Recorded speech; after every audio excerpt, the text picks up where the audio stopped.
Data, analytics, modeling, segmentation, personalization still is key. Treating me like you know me, demonstrate that you know me, is still and should be all the number one areas to concentrate.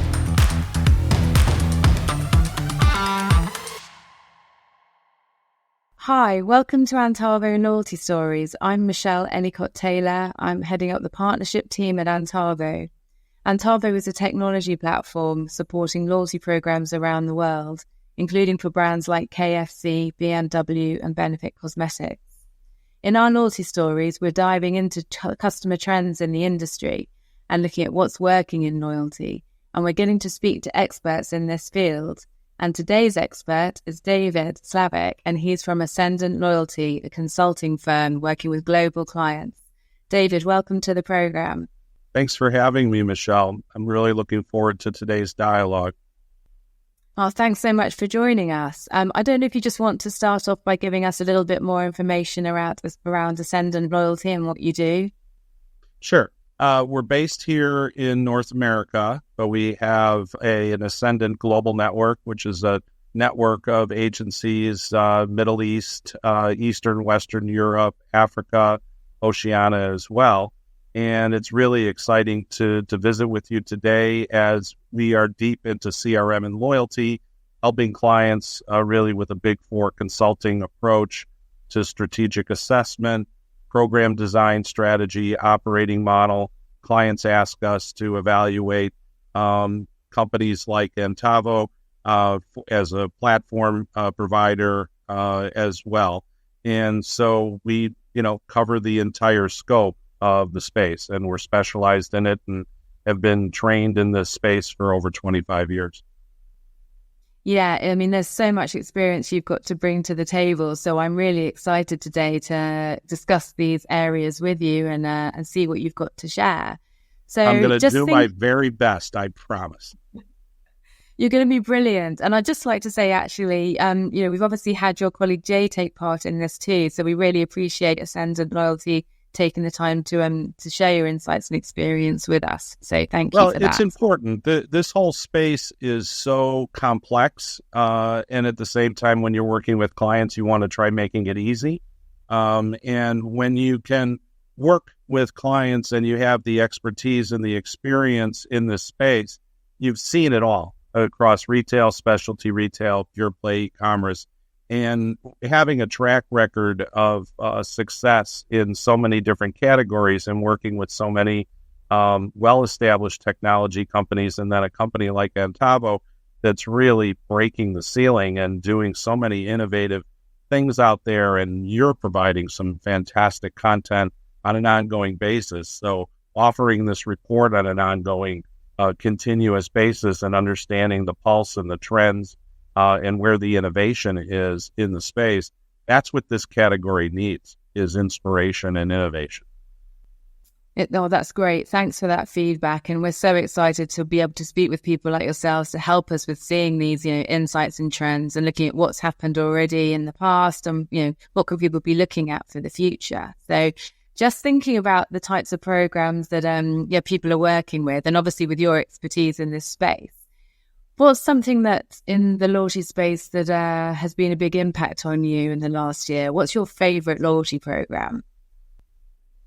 United Airlines is one of my favorites. They personalize their communication to me.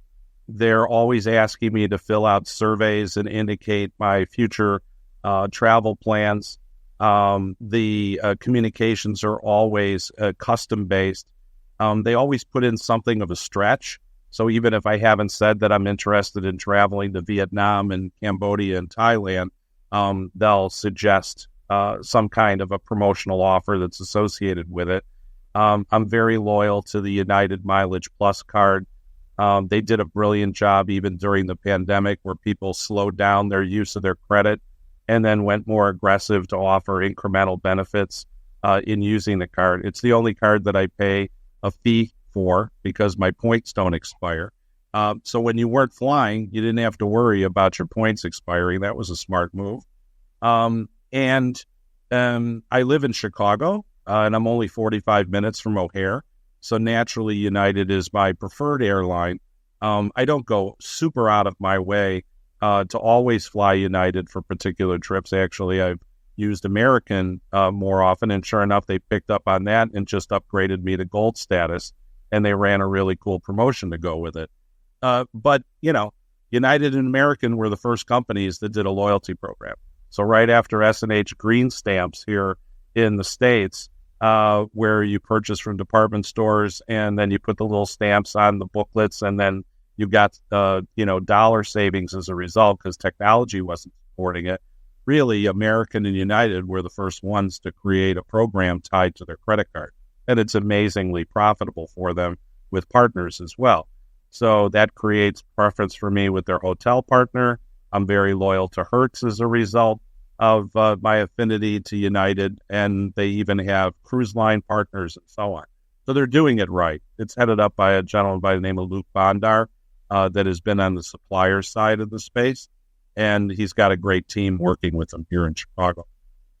I think that's really interesting what you've just said about the wider network with it as well. So how it's bringing other partners into the program, and like you're mentioning there, how you become loyal to those partners as well as the airline in the first place.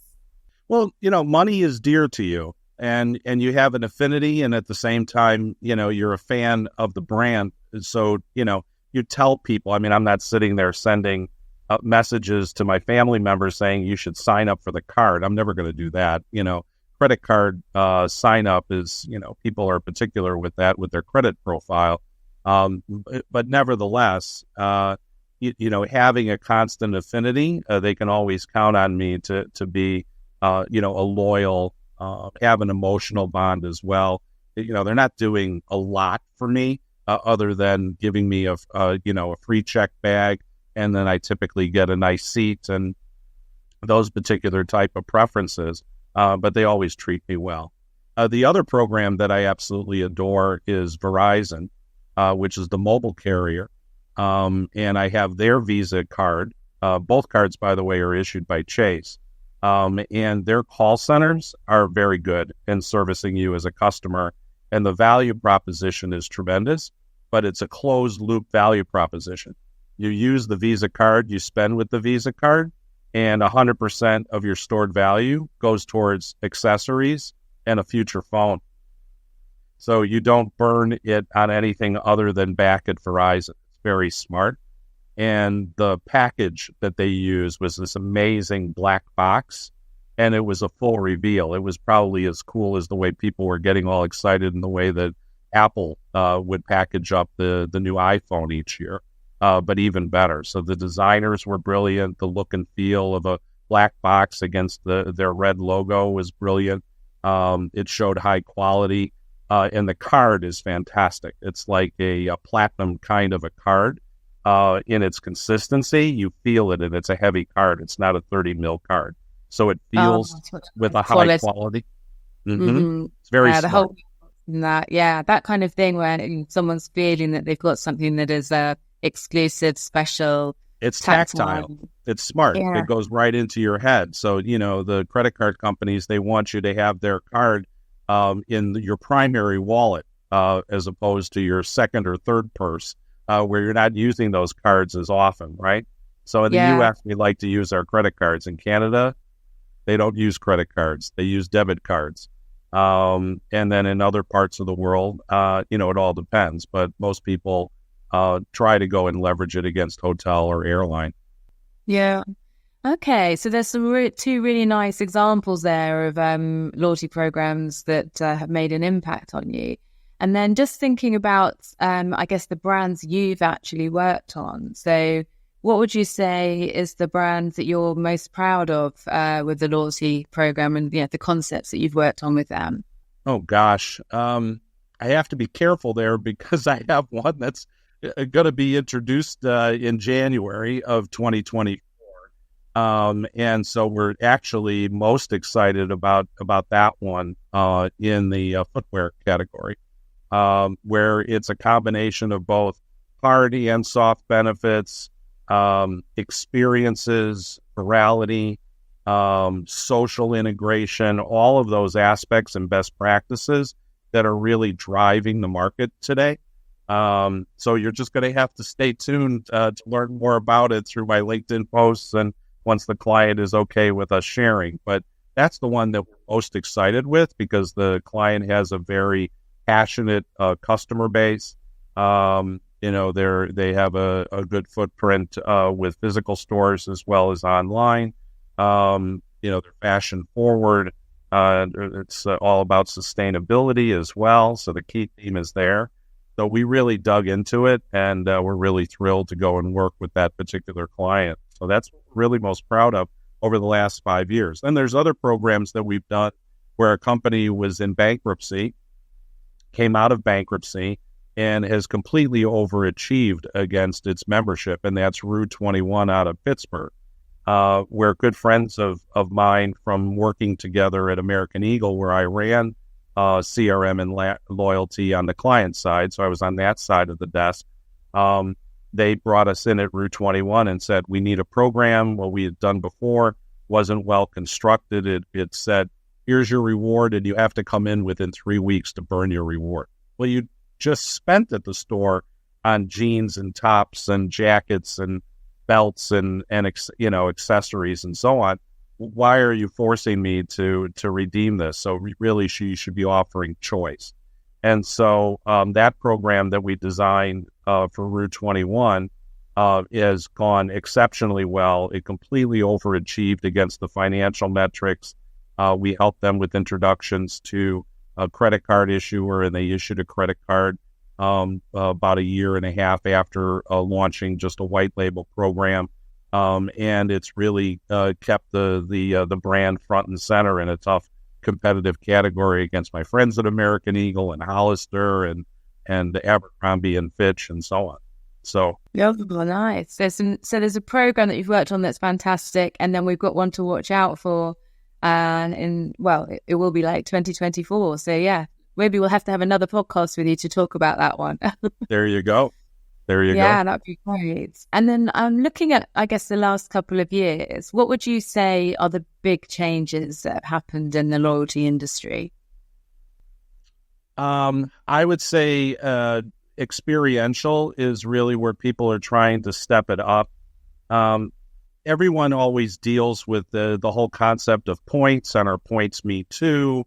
And should we offer a reward? Shouldn't we offer a reward? Should we just use CRM to demonstrate that customers are valued, and trying to go and do things that more support the brand and the brand image and create affinity to the brand, and loyalty is just part of that entire equation. I think that's where things have really moved forward. I think that so many companies look at what Amazon has done with content and Amazon Prime and just making that wonderful convenience to just, bring the product right to your door just after you thought about having it. And, you get it within 12 hours, 8 hours, 6 hours, or 24 hours or less. Then all of a sudden people are going and doing paid programs like a Lululemon, but they're offering specialized product. Now, people weren't doing specialized products 10 years ago. That are unique for the customer. So if you're going to pay $130 for a membership with Lulu and you love, wearing their clothes and showing off their logo and feeling good about yourself and wearing their tops and bottoms and so on, that has put an incremental demand on the merchant and design organization to do unique releases of products. We didn't have that 10 years ago either. And then the newest trend is actually something that's unique, that's just happening, which is companies are pulling back on the value proposition. They're actually giving less. And so, they're looking at their economics. You have certain parts of the world, like in Germany, that have been in recession for 2 quarters. And they're saying, where can we cut back? Where can we do things differently? There's demand that's already there, or demand is soft. Why are we giving out 10% back for particular behavior? And so be careful what you wish for, because consumers understand the value proposition, and they feel that when they're spending their money, they should be treated specially. And if they're showing affinity, they should also be treated well. And of late, even in the travel industry, we're seeing that some are actually pulling back. I'm sure you read what Delta did. I don't think they did a very good job of that introduction of the new design. But I think in the end, they decided that it needed to be a new construct to create the kind of true value differentiation with their flyers, frequent flyers, that is, more special and more required. So it's interesting to see. And then I would say status match was a concept that was quite valid in the casino industry. So, and also in the cruise line industry. So if I'm cruising with Norwegian Cruise Line and I cruise with them 3 times a year, and I have this, affinity with them, I'm going to wind up being in a crappy cabin the first time I cruise with, MSC Cruises or Royal Caribbean, or Holland America. So status match allows me, if I prove that I have, high status in the program with Norwegian, and I share that with Royal Caribbean, they say, well, you're a frequent cruiser. Okay, we will take care of you and give you the really nice cabin with the balcony and the hot tub, right?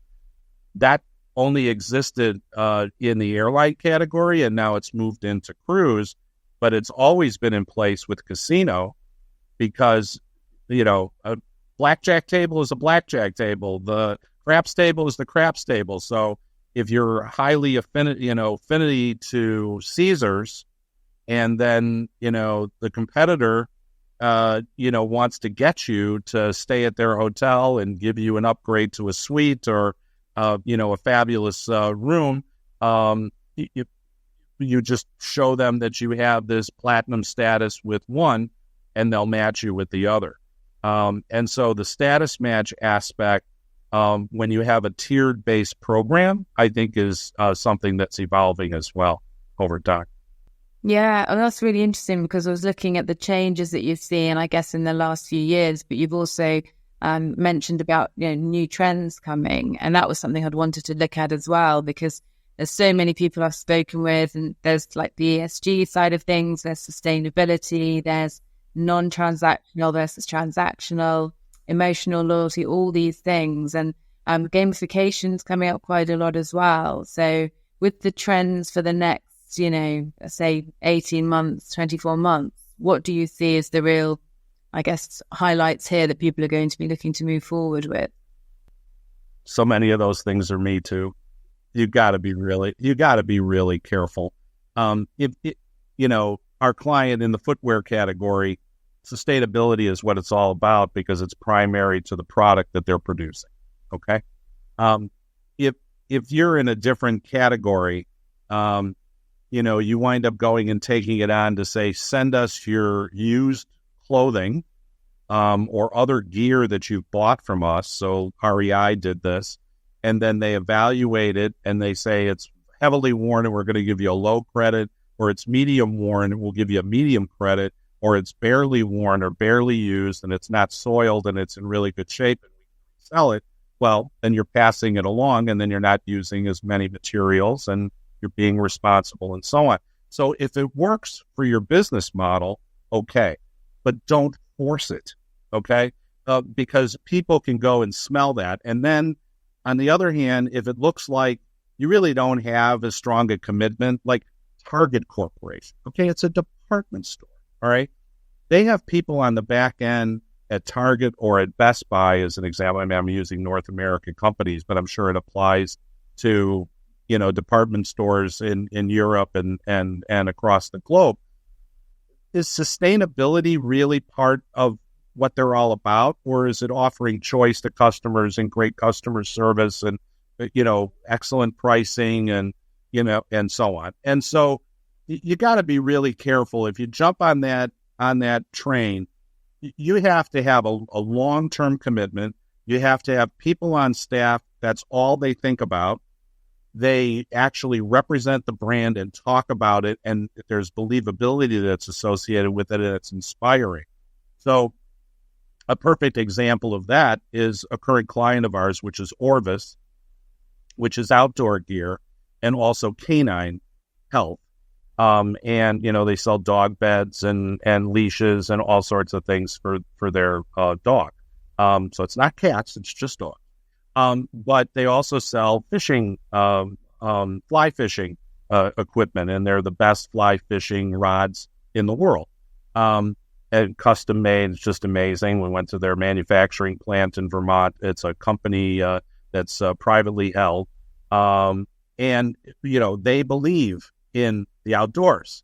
They run events where you take care of the environment, and all the people come together at particular shops that sell their goods. And then there are outfitters that take you out on streams and lakes and so on to enjoy the outdoors and to go fishing and use their gear and so on. So there's a commitment there as well, with 5% giving back to the environment and to canine health.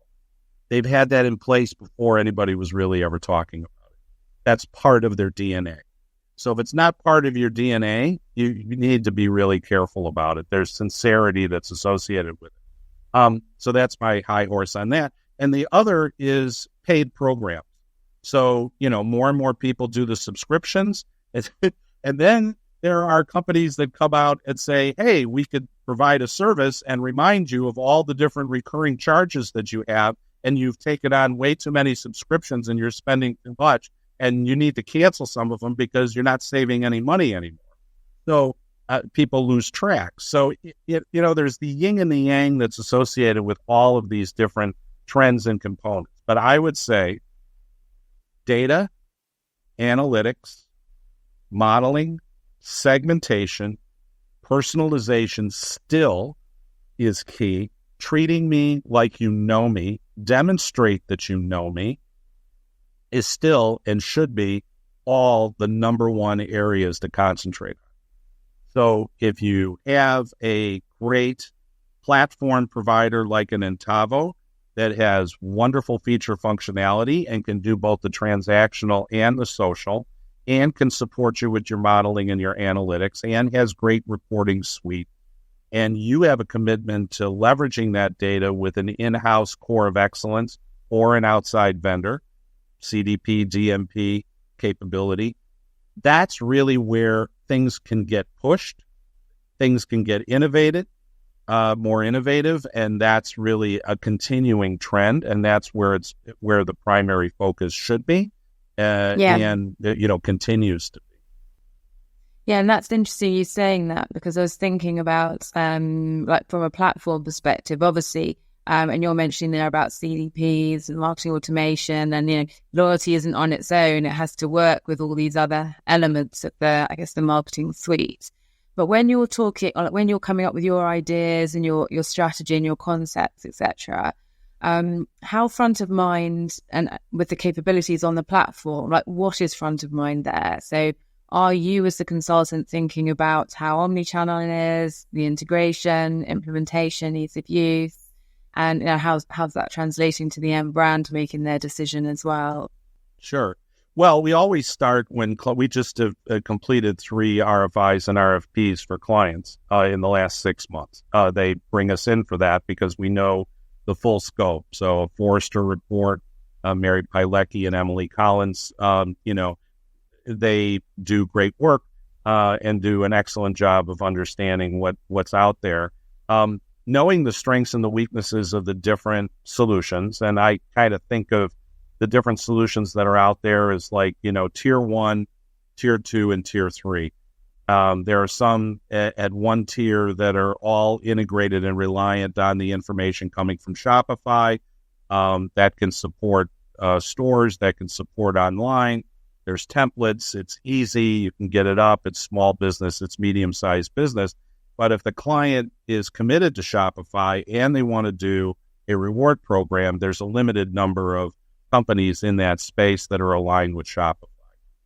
If you're doing a program and you're designing that program and you have certain customer journeys and you have certain customer use cases and you have certain feature functionality in terms of how the rules work, and you want to do segmented offers, and you want to do private access, and you want to do private tiers so that you could do test and learn.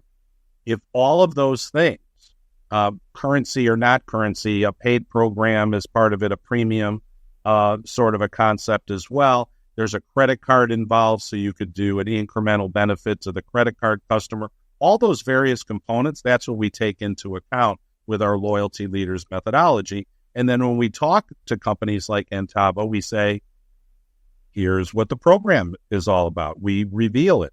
We share with you what we're trying to accomplish. Our primary objective is to get a customer from a first-time buyer to a second-time buyer. Our primary objective is to solve the leaky bucket. We're losing customers faster than we're gaining new opt-ins, and there's a problem with attrition. Ultimately, we need to provide a rich benefit to the customer, and we need to do a better job of efficiency with our digital communications.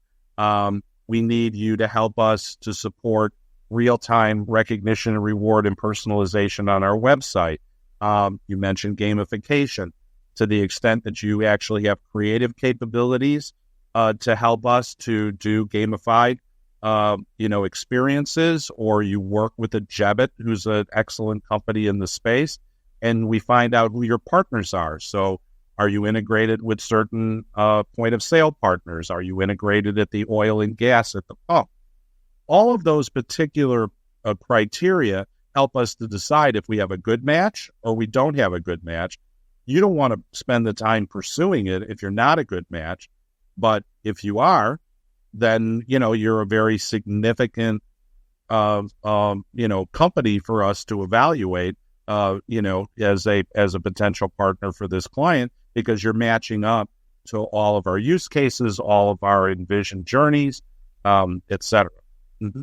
Yeah, exactly. I think that's, it's important because someone like yourself, you're educating the end brand with these things because they've got to understand that their concept matches the capabilities of said platform. And it's really important if they're looking for that omni-channel ability that platform can support that. Right. The one thing I'll add that a lot of companies in the space don't share, but you guys do, is what your roadmap is. Yeah. So your future state evolution of the platform, that you have a commitment to continue to evolve the platform and its capabilities.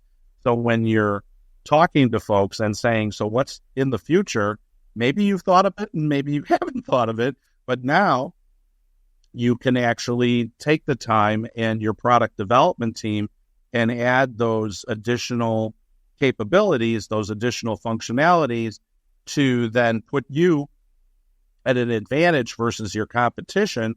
And the client isn't funding it, you're self-funding it, but it's actually giving you an advantage in the marketplace.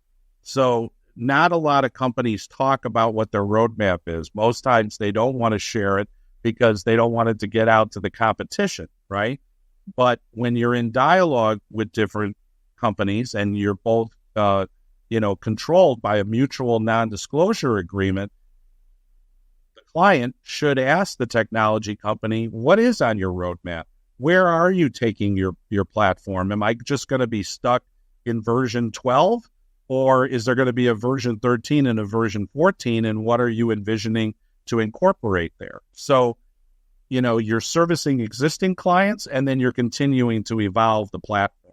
That's one of our top criteria, is the stability of the company, but also the commitment to continue to expand and evolve the solution, adding services, et cetera. Because there are companies out there that do email and SMS and gamification, analytics. They'll have strategic consulting services like us. So theoretically, they would compete with us on that staff. I don't think they're as good as us, but that's okay.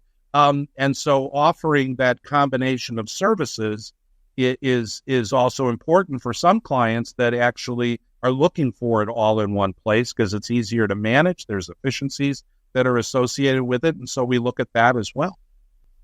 Yeah, and it's interesting what you've just said there about roadmap, because that is something we share, and obviously other companies do as well. But I think, when someone's looking at loyalty, they aren't just looking at something for 12 months, 24 months. It's a long-term investment for them. It's a significant part of that whole digital transformation. So understanding what they need to start with for their loyalty concept and then where they're wanting to evolve it to. Yeah, it's really important for them to understand, where that platform is moving to as well. So you mentioned earlier something about different territories and how different regions might respond to different things. So have you seen that? Because obviously you're a global company. Do you see that there are certain trends in loyalty, for instance, in North America versus Western Europe? Well, I think that in North America, they are much more reliant on the credit card relationship to differentiate and provide incremental value to the cardholder of a Visa or a MasterCard, an Amex, or in some cases, a Discover card. I see in North America a much heavier reliance on partnerships and exploration of partnerships. I see in Europe much more emphasis on status match and personalized service, and also offering more choice for the program member, and that they make an even stronger commitment relative to ESG and do it in a very sincere way, as opposed to North Americans. They kind of hit you over the head with a hammer, shout out from the rooftops, "Hey, we're doing this," and then don't necessarily follow through the way some companies do. So there's some differentiation there. I would say that in North America, it's more mass or offers and mass sales, and not as much exclusive offers and exclusive sales for program members. In North America, they tie into particular holidays and events, and they drive towards being more mass merchant oriented than segmented, where in Europe or in Oceania, they will try to go and get new category or new sector purchases.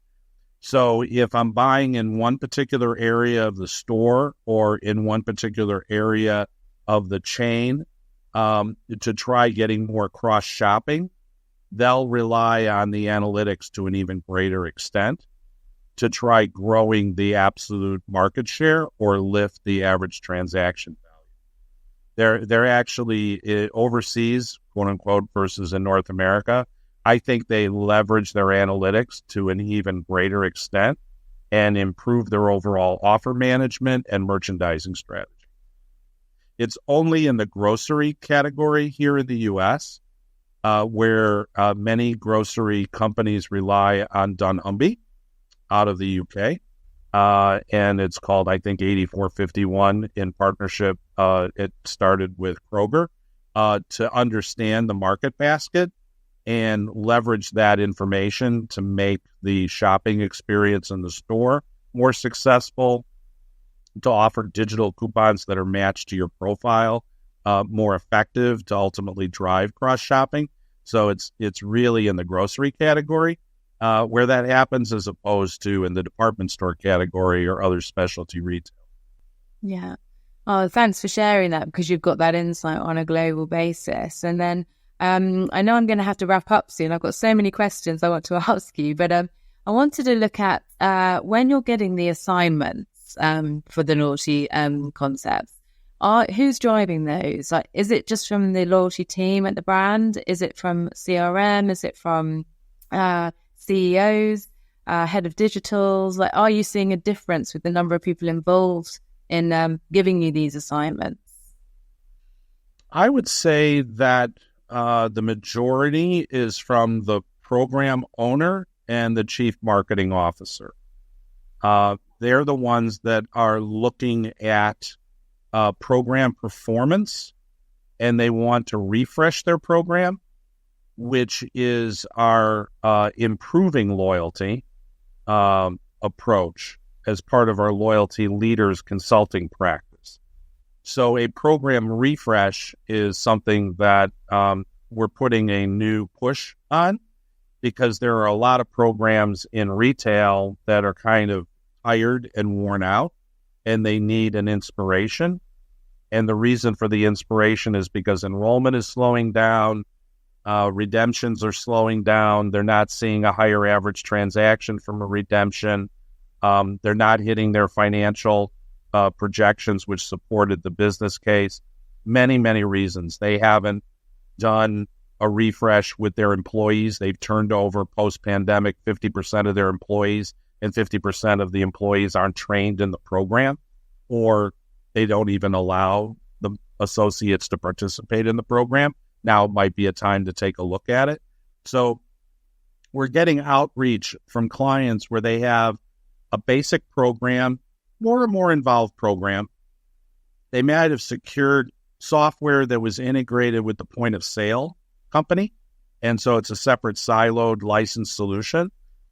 They may be in the food and beverage category, and they're doing mobile only and working with a company that provides pretty basic feature functionality, not anything close to what we're talking about or what Antavo offers.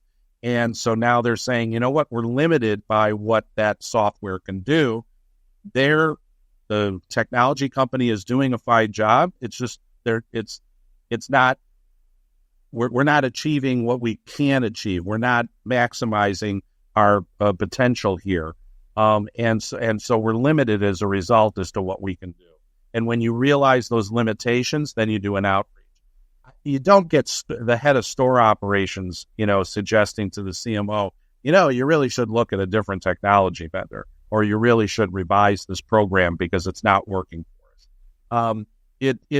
And sometimes it's the chief financial officer or the CEO or the chief operating officer that's looking at program performance. And then they say to the team, hey, we're not feeling inspired any longer by the program, and we see what our competitors are doing. Why aren't we doing this, and why aren't we doing that? And they've outquicked us. It should start with a competitive analysis, both of your direct competitors as well as your indirect competitors, and see what they're offering, what they're doing.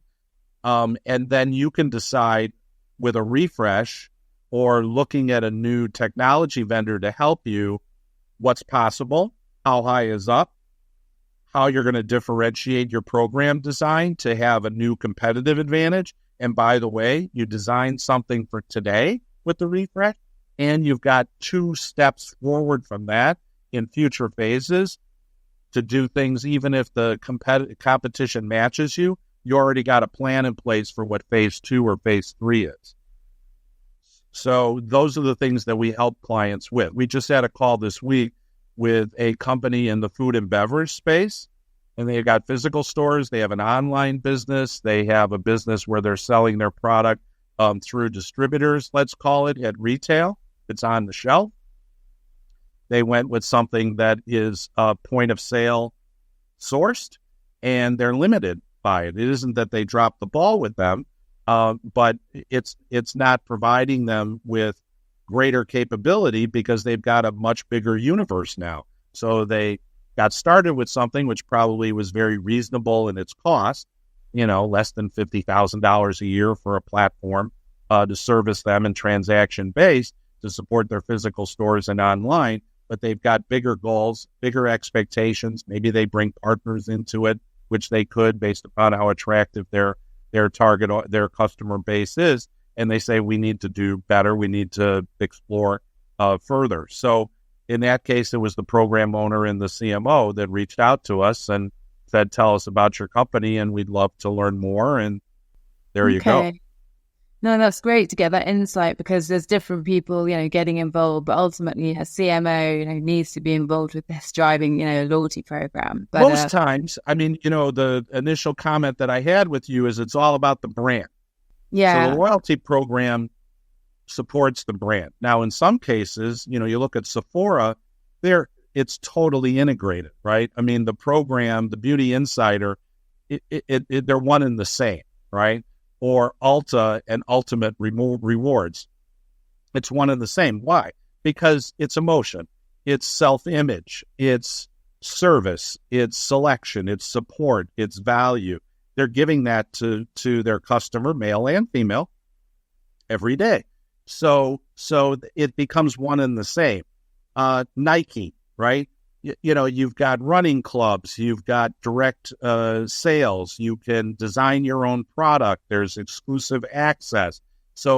But Nike is Nike. I mean, what they do in terms of social outreach and community and things along that nature, that's not overtaking what the swoosh represents and what they're doing with teams and so on and so forth. Loyalty is just a component part of what they do.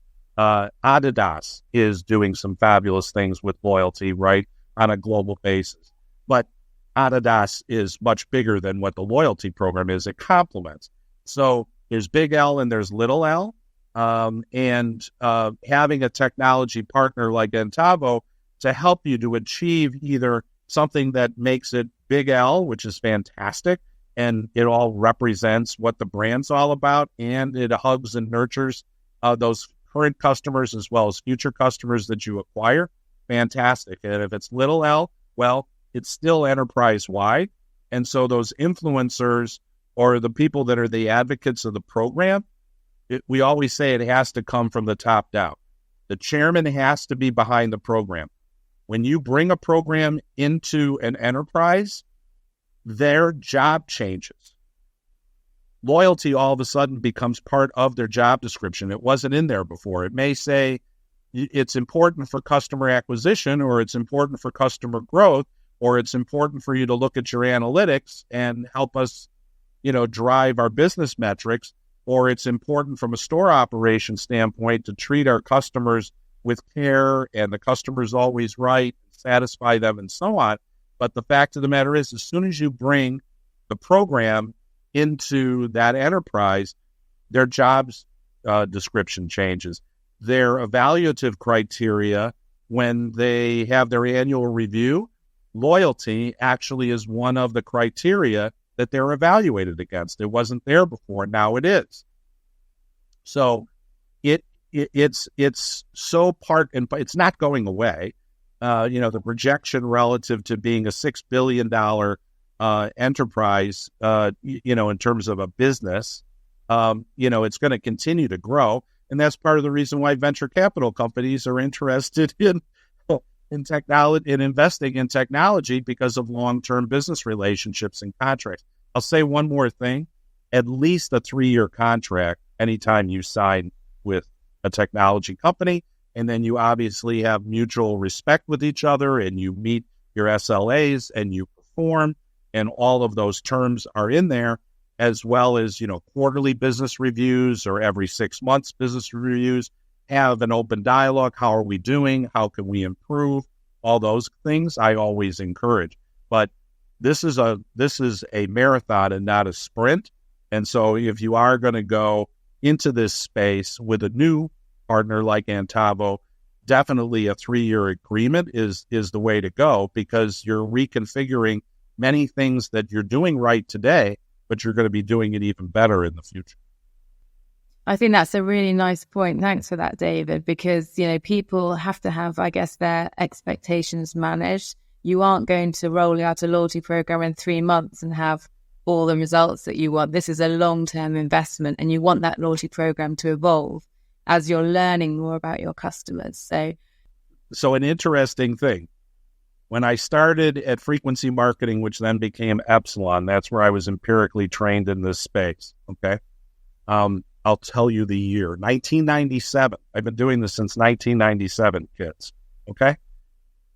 Clients would say to us, when am I going to get cash positive with this program? So obviously, you put the program in place, you have to do the building blocks to get there, right?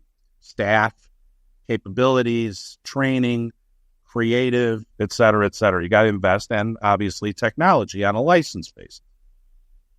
We would say 18 months. You're not going to cross the line for 18 months. So that was the setting of expectation back then. Yeah. But consumers weren't necessarily trained to respond to these programs the way that they are today, where they expect to get something from Starbucks. They expect to get great service and great content from Amazon, right? So here you are today, and when clients say, when am I going to be cash positive? I'd say, let me see what your metrics are. What kind of velocity do you have in your business? How many high-value customers do you have? The ones that are high value are the ones that are going to sign up first. They're no dummies. If you're giving them a program for free, naturally they're going to go and sign up to get more. If you want to do a paid program, well, there's an investment incremental for that, as I shared, which is bigger overhead.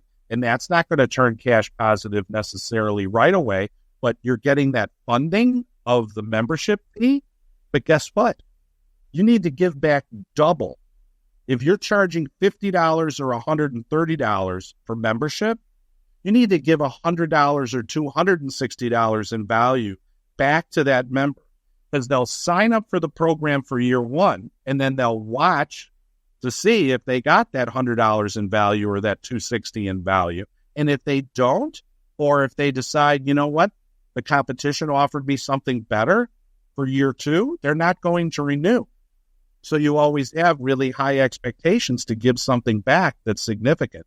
But the guideline that I always give clients, if they're interested in it, is what can you do incrementally to give double whatever it is that you want to charge? Okay. And so that whole aspect relative to when do the lines cross and when are you going to be cash positive is a function of what their business is all about and what the velocity is all about and how committed store operations is to support it, because guess what? The number one person relative to loyalty and engendering loyalty is not the marketing person. Who is it?